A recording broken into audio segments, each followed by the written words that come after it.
Sebuah truk kontainer bermuatan 20 ton minyak goreng terguling di halaman Menara Pinisi, Universitas Negeri Makassar (UNM), di Jalan Andi Pangerang Petarani, Kamis, tanggal 24 Oktober tahun 2024 pagi.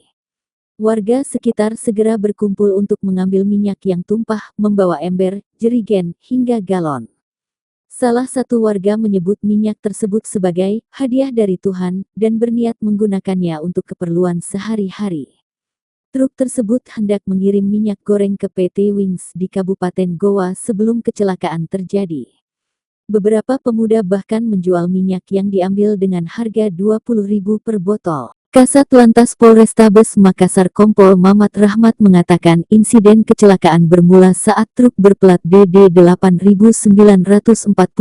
MW turun dari tol layang.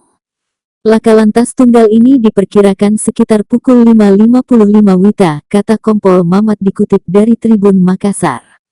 Saat truk kontainer lepas tol, lanjut Mamat, terdapat kendaraan lain yang dari jalan samping tol.